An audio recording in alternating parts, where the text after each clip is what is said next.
Apa yang terjadi jika sebuah warung kecil tiba-tiba menjadi pusat perhatian karena kesuksesannya yang luar biasa? Di balik senyuman ramah penjualnya tersimpan cerita yang tak pernah disangka. Hai Sobat Cerita, selamat datang di channel ini, tempat di mana kisah-kisah misteri, inspirasi, dan kehidupan sehari-hari bertemu. Jangan lupa untuk subscribe, like, dan share agar tidak ketinggalan cerita menarik lainnya. Kali ini kita akan membahas sebuah kisah dari Solo yang mungkin membuatmu berpikir dua kali saat melewati warung kelontong sederhana.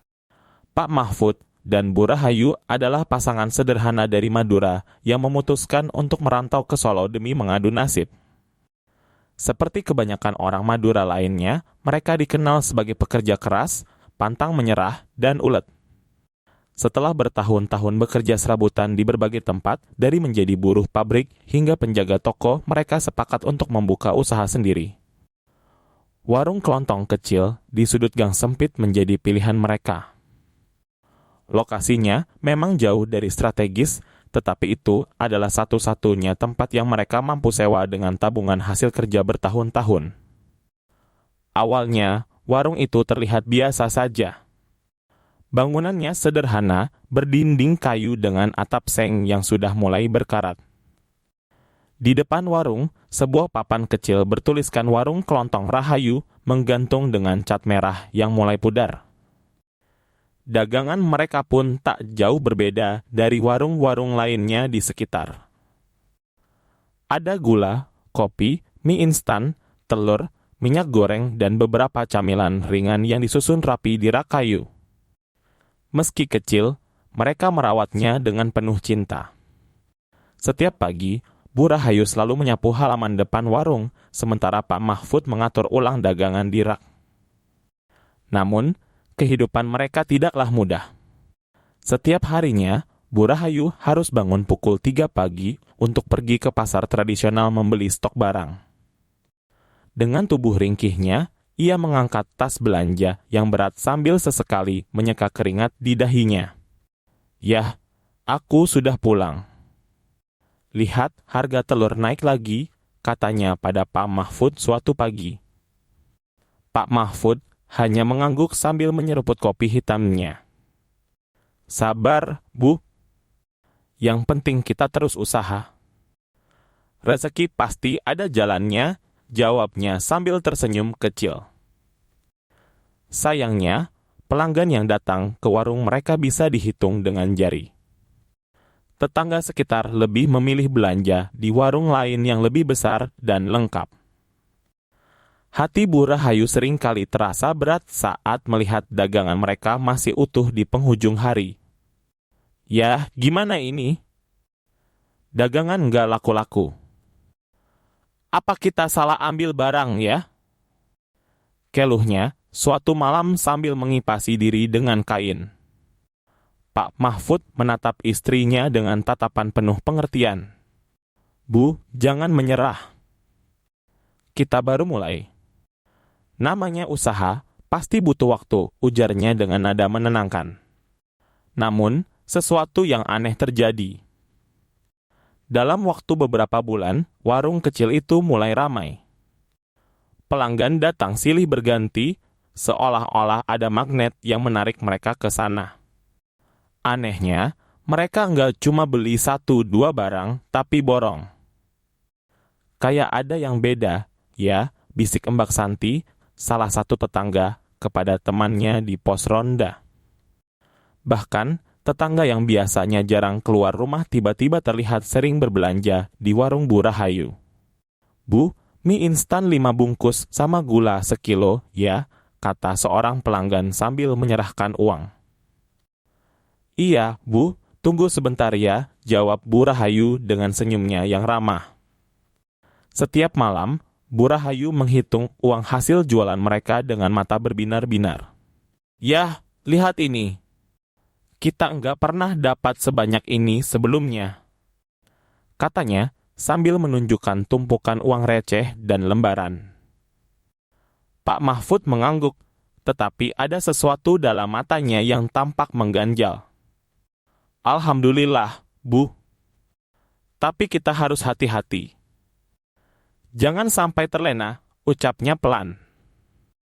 Bu Rahayu hanya tersenyum dan melanjutkan menghitung. Tetangga mulai merasa ada yang janggal.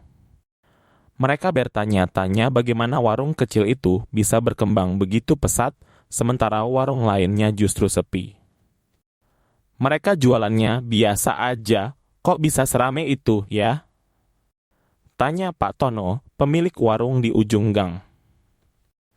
Mungkin mereka punya cara dagang yang beda, jawab istrinya sambil menyapu halaman. Namun, rasa penasaran itu tidak kunjung hilang, apalagi setelah beberapa tetangga mengaku merasakan hal aneh setiap kali berbelanja di sana. Keanehan pertama kali muncul ketika malam Jumat tiba, sebuah malam yang dianggap memiliki energi khusus oleh sebagian orang, terutama di kampung-kampung yang kental dengan nuansa tradisional. Malam itu, warung Pak Mahfud dan Bu Rahayu sudah tutup lebih awal seperti biasa. Namun, beberapa tetangga yang tinggal dekat dengan warung mulai memperhatikan sesuatu yang tidak biasa. Cahaya redup dari lampu minyak di belakang warung tampak berkedip-kedip seperti dipermainkan oleh angin yang berhembus kencang. Suara gemerisik samar terdengar dari arah sana, seperti suara seseorang yang sedang menggumamkan sesuatu. Mbak, denger nggak? Kayak ada orang ngomong-ngomong gitu di belakang warung Bu Rahayu, bisik seorang tetangga bernama Mbak Lastri kepada suaminya, Pak Parto, yang sedang duduk di beranda rumah mereka. Mungkin mereka lagi beres-beres barang di gudang, jawab Pak Parto sambil menguap. Namun, rasa penasaran Mbak Lastri tidak bisa hilang begitu saja. Ia terus memperhatikan ke arah warung dengan dahi yang berkerut. Tidak lama kemudian, ia melihat bayangan seseorang bergerak di belakang warung. Bayangan itu tampak aneh, terlalu besar untuk ukuran manusia biasa. Mas, lihat itu. Bayangannya kok gede banget ya? Serunya dengan nada setengah berbisik, setengah panik. Pak Parto akhirnya ikut memperhatikan, tetapi bayangan itu sudah hilang sebelum ia sempat melihatnya. Kamu kebanyakan nonton film horor, Mbak. Udah, tidur aja, kata Pak Parto sambil tertawa kecil. Namun, Mbak Lastri tetap merasa ada sesuatu yang tidak beres. Sementara itu, di dalam warung, Bu Rahayu memang sedang melakukan sesuatu yang tidak biasa.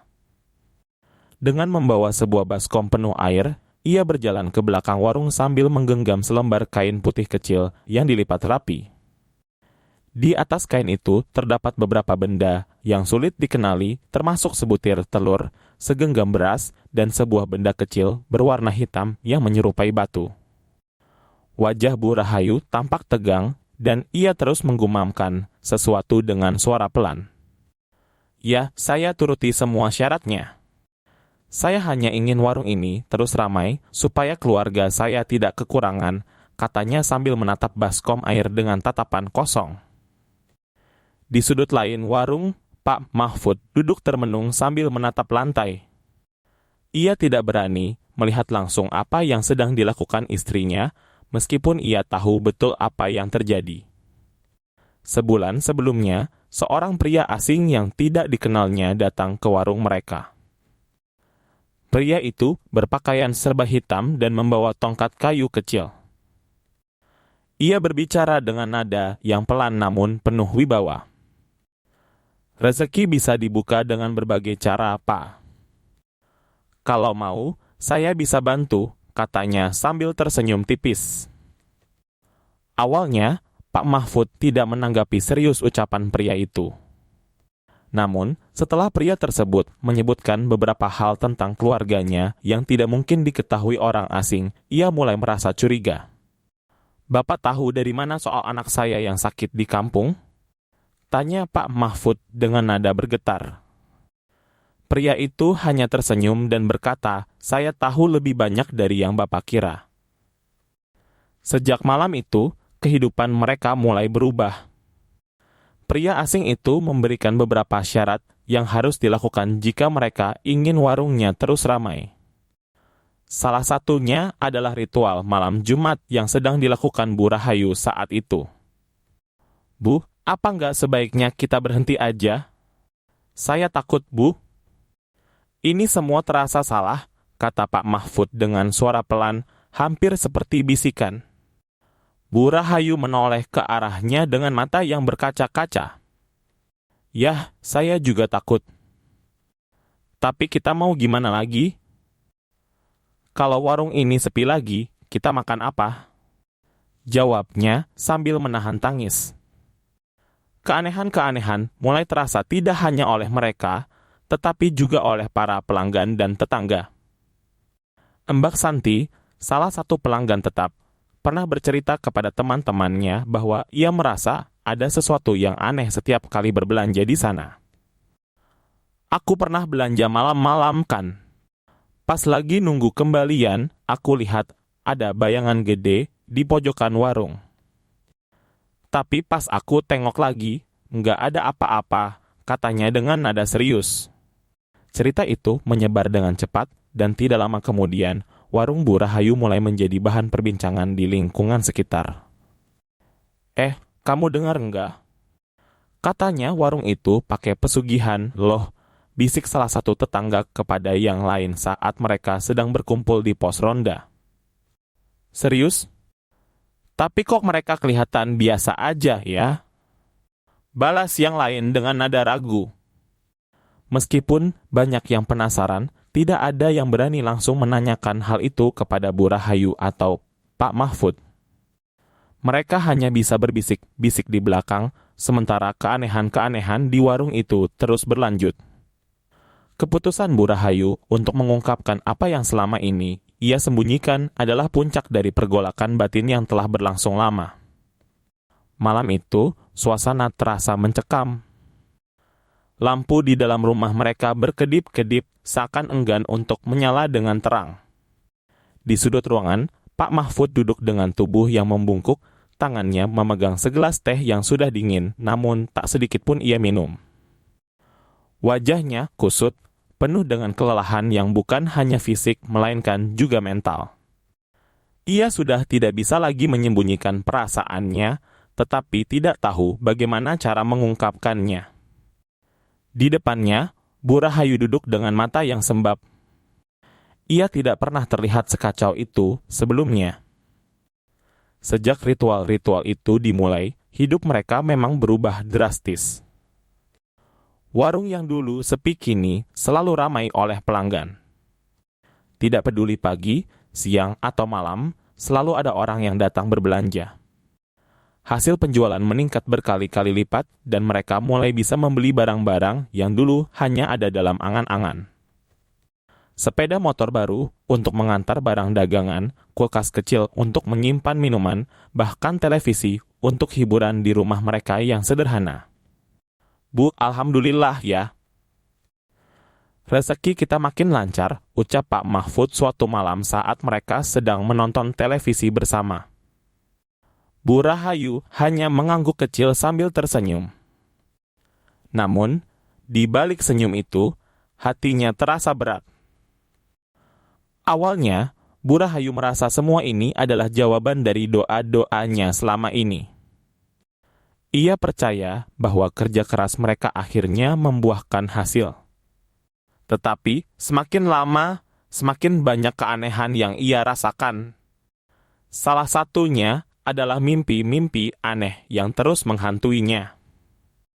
Hampir setiap malam, ia bermimpi tentang sosok hitam besar dengan mata merah menyala yang berdiri di depan warung mereka. Sosok itu tidak pernah berbicara, tetapi kehadirannya cukup untuk membuat Bu Rahayu terbangun dengan keringat dingin. Yah, aku mimpi lagi, katanya, sambil mengguncang tubuh Pak Mahfud di tengah malam.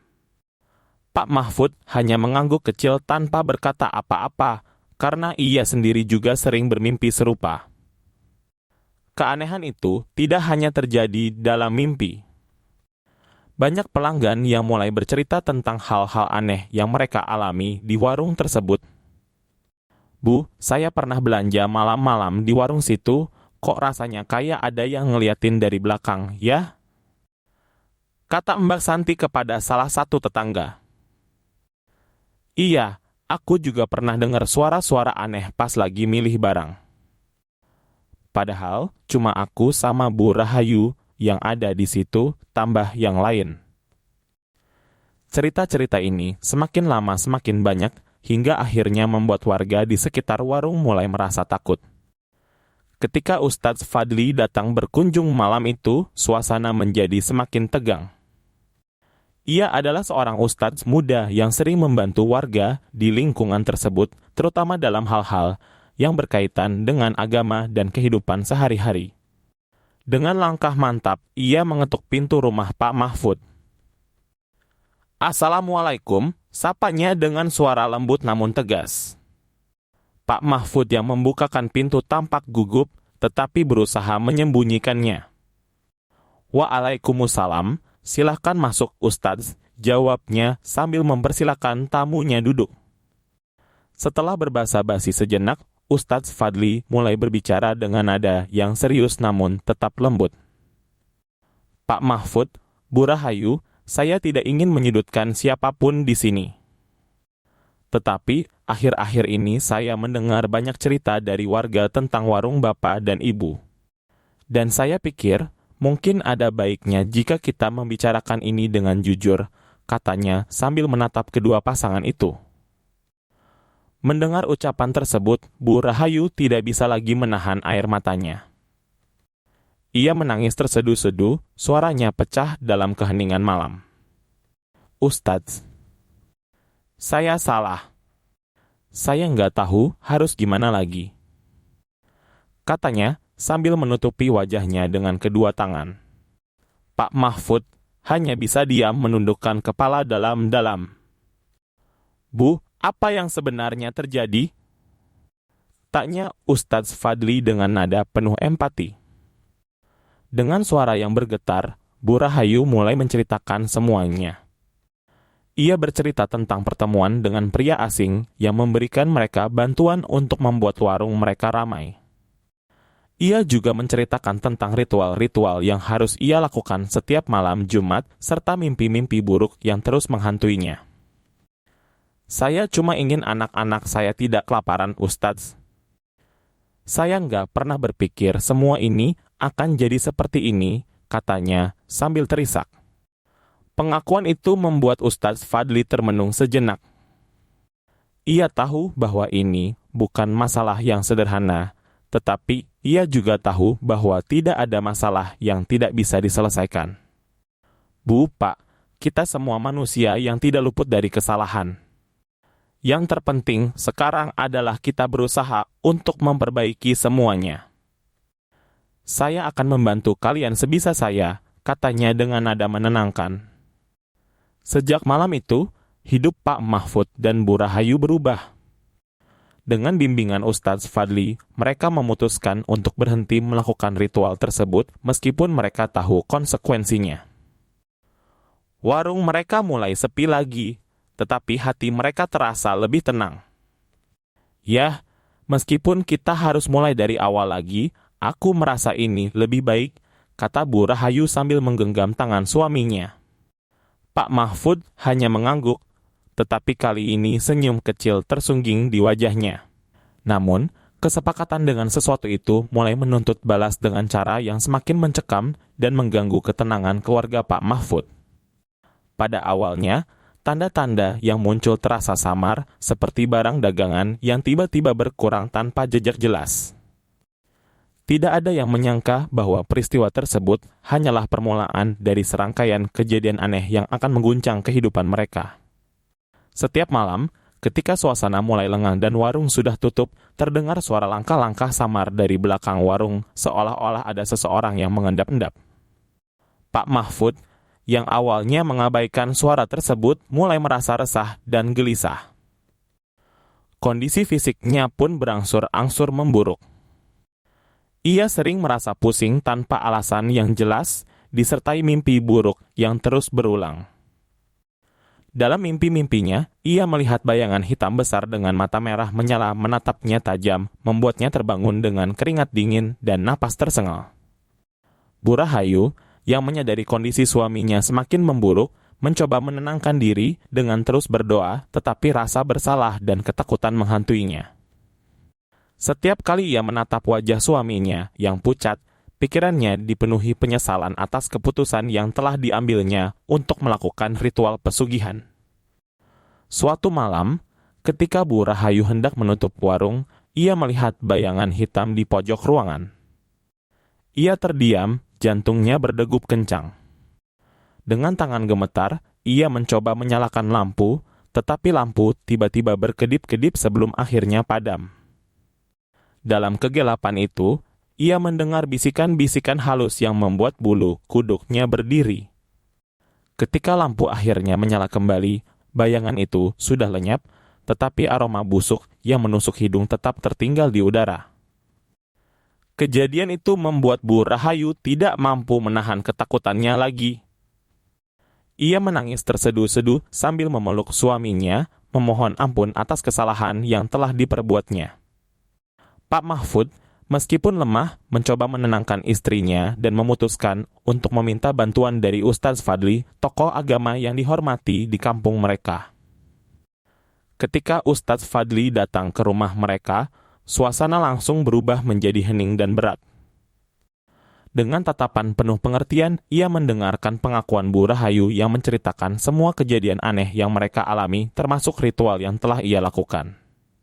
Ustadz Fadli menghela napas panjang dan berkata, "Setiap perbuatan memiliki konsekuensi, Bu. Tapi Allah Maha Pengampun. Mari kita berdoa dan memohon perlindungannya." Ritual ruqyah pun dimulai. Ustadz Fadli membaca ayat-ayat suci dengan khusyuk, sementara Bu Rahayu dan Pak Mahfud duduk bersimpuh di lantai. Ketika doa mulai dipanjatkan, angin dingin berhembus melewati ruangan, meskipun semua jendela dan pintu sudah tertutup rapat.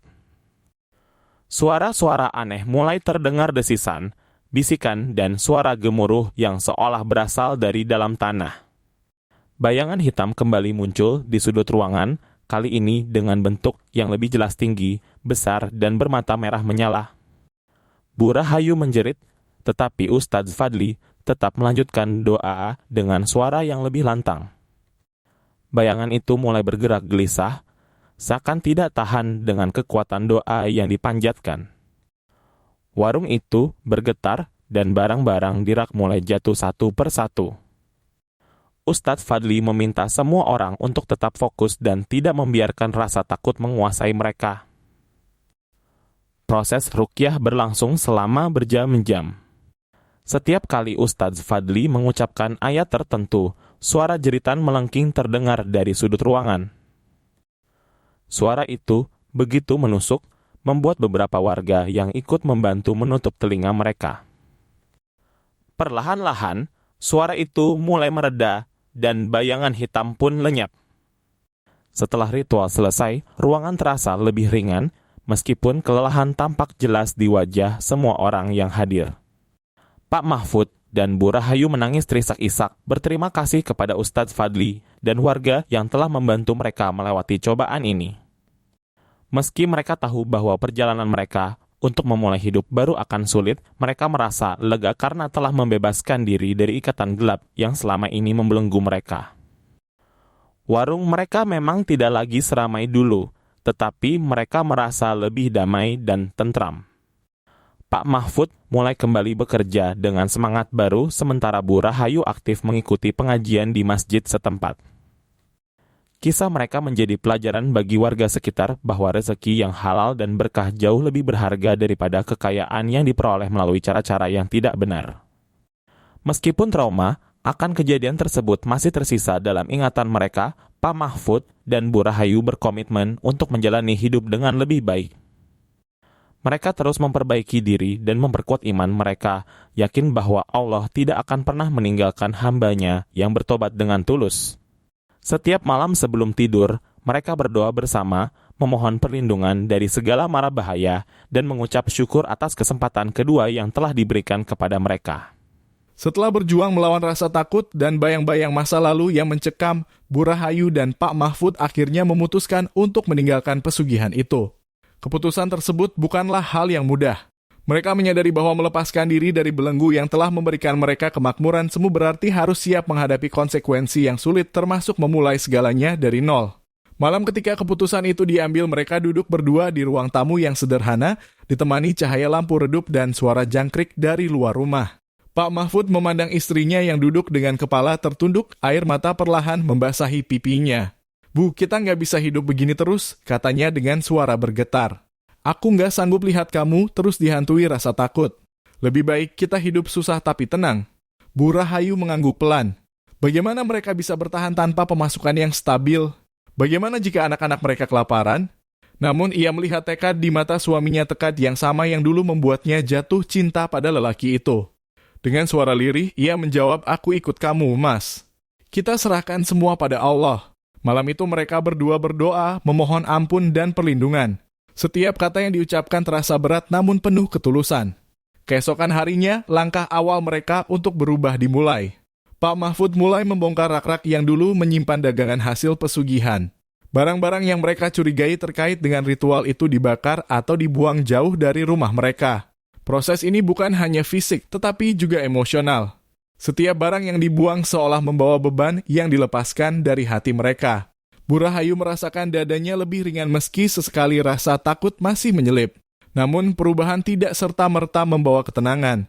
Warung mereka mulai sepi. Pelanggan yang dulu datang berbondong-bondong kini jarang terlihat. Beberapa orang bahkan mulai berbisik-bisik mempertanyakan mengapa warung itu tiba-tiba kehilangan pesonanya. Ada yang mengatakan mereka terkena guna-guna, sementara yang lain menuding mereka telah melakukan sesuatu yang salah. Desas-desus itu menyakitkan, tetapi Bu Rahayu dan Pak Mahfud memilih untuk menutup telinga dan terus berjuang. Pak Mahfud mencoba berbagai cara untuk menarik pelanggan kembali. Ia menata ulang warungnya, menambahkan barang-barang baru meski dalam jumlah kecil, dan memberikan pelayanan yang lebih ramah. Bu Rahayu di sisi lain mulai membuat kue-kue tradisional untuk dijual di warung. Mereka bangun lebih pagi dari biasanya, bekerja lebih keras, dan sering kali tidur larut malam untuk mempersiapkan dagangan keesokan harinya. Meski hasilnya belum memuaskan, mereka merasa lebih tenang karena tahu bahwa apa yang mereka lakukan adalah halal dan diberkahi. Suatu hari, seorang pelanggan lama datang ke warung mereka. Ia adalah Mbak Santi yang dulu sering belanja di sana. Melihat perubahan di warung itu, Mbak Santi bertanya, "Bu, kok sekarang warungnya jadi beda? Saya jarang lihat ramai seperti dulu." Bu Rahayu tersenyum dan menjawab dengan jujur, "Kami memutuskan untuk menjalani hidup yang lebih bersih dan berkah, Mbak. Memang nggak seramai dulu, tapi hati kami lebih tenang." Jawaban itu membuat Mbak Santi terdiam sejenak sebelum akhirnya berkata, "Saya salut sama keputusan Ibu dan Bapak. Saya akan terus belanja di sini." Dukungan kecil seperti itu memberi harapan baru bagi mereka. Dari waktu ke waktu, pelanggan mulai berdatangan lagi, meski tidak sebanyak sebelumnya. Beberapa dari mereka bahkan merasa lebih nyaman belanja di warung tersebut setelah mendengar kisah perubahan Pak Mahfud dan Bu Rahayu. Warung itu perlahan menjadi simbol keteguhan dan kejujuran di lingkungan mereka. Namun, cobaan belum berakhir. Suatu hari Pak Mahfud jatuh sakit. Tubuhnya lemah dan ia terpaksa beristirahat selama beberapa hari. Bu Rahayu mengambil alih semua pekerjaan di warung sambil merawat suaminya dengan penuh kasih. Di saat-saat sulit itu, mereka berdua semakin mendekatkan diri kepada Allah. Bu Rahayu tidak pernah lelah berdoa, memohon kesembuhan untuk suaminya dan kekuatan untuk dirinya sendiri. Setelah beberapa minggu, Pak Mahfud akhirnya pulih dan mereka melanjutkan perjuangan bersama. Kini meski warung mereka tak lagi seramai dulu, Bu Rahayu dan Pak Mahfud merasa hidup lebih damai dan bahagia. Mereka telah belajar bahwa kekayaan sejati bukanlah jumlah uang yang dimiliki, melainkan ketenangan hati dan keberkahan dalam rezeki. Pak Mahfud sering berkata kepada tetangga-tetangga yang datang berkunjung, "Kami sadar, rezeki yang berkah lebih baik meskipun sedikit." Kata-katanya menjadi pengingat bagi siapa saja yang mendengarnya bahwa kejujuran dan ketekunan adalah kunci kebahagiaan. Kisah mereka menjadi bahan perbincangan di kampung. Banyak warga yang terinspirasi dan mulai memperbaiki cara hidup mereka. Beberapa bahkan datang kepada Bu Rahayu dan Pak Mahfud untuk meminta nasihat tentang usaha kecil-kecilan. Mereka berbagi cerita tentang perjalanan mereka dengan harapan bisa membantu orang lain menghindari kesalahan yang sama. Dalam keheningan malam ketika mereka berdua duduk di depan rumah sambil menikmati secangkir teh, Bu Rahayu sering merenung tentang semua yang telah mereka lalui. Ia merasa bersyukur karena telah diberi kesempatan kedua untuk memperbaiki diri. Pak Mahfud merangkulnya dan berkata, "Kita sudah melewati banyak hal, Bu. Sekarang saatnya kita menikmati hidup dengan cara yang benar. Dengan hati yang penuh syukur, mereka melanjutkan hidup dengan keyakinan bahwa Allah akan selalu mencukupi kebutuhan mereka selama mereka tetap berusaha dan berdoa. Warung kecil mereka mungkin tidak pernah menjadi besar, tetapi cinta, kejujuran, dan ketulusan yang mereka tanamkan di dalamnya menjadikannya lebih berarti daripada sekadar tempat berjualan. Kisah ini mengingatkan kita bahwa kesuksesan sejati datang dari usaha dan doa, bukan dari jalan pintas. Jangan lupa like, komen, dan subscribe agar kita bisa terus berbagi cerita-cerita menarik lainnya. Sampai jumpa di kisah berikutnya.